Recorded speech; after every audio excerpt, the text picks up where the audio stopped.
సిద్దిపేట జిల్లా గజ్వేల్ మండలం అహ్మదీపూర్ గ్రామానికి బస్ సౌకర్యం లేక ప్రజలు కాలేజీ విద్యార్థులు ఇబ్బందులు పడుతున్నారని విద్యార్థులు ప్రభుత్వాన్ని వేడుకుంటున్నారు. ఈ సందర్భంగా విద్యార్థులు మాట్లాడుతూ అహ్మదీపూర్ గ్రామం నుంచి సుమారు 50 నుంచి 80 మందికి పైగా విద్యార్థులు చదువుకోవడానికి గజ్వేల్ చుట్టుపక్కల ప్రాంతానికి వెళ్లడం జరుగుతుందని, బస్ సౌకర్యం లేక అవస్థలు పడుతున్నామని అన్నారు. గతంలో ఉదయం సాయంత్రం బస్సులు వచ్చేవని ప్రస్తుతం రావటం లేదని, దీంతో విద్యార్థులకు, ఉద్యోగస్తులకు, ప్రజలకు ఇబ్బందులు ఎదుర్కొంటున్నామని తెలిపారు.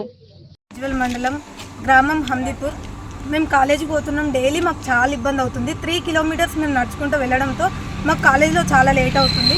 కేవలం మాకు ఒక బస్ చేయాలని కోరుకుంటున్నాం. ప్రజలని అండ్ ప్రభుత్వాన్ని కోరుకుంటున్నాము. కేవలం ఈవినింగ్ మార్నింగ్ ఒక బస్ వేస్తే మా కాలేజ్ వాళ్ళకు చాలా మంచి, మాకు పోవడానికి కూడా టైమింగ్ కరెక్ట్ సెట్ అవుతుందని ఒక దాంతో మేము అందరం కోరుకుంటున్నాము. కాలేజ్ పిల్లలకు చాలా ఇబ్బంది అవుతుంది. ఈవినింగ్ టైంలో నడుచుకుంటూ ఊర్లోకి వెళ్ళడం వల్ల చాలా భయంగా ఉంది. కాబట్టి ఈవినింగ్ మార్నింగ్ ఒక బస్ వేస్తే చాలా సంతోషం.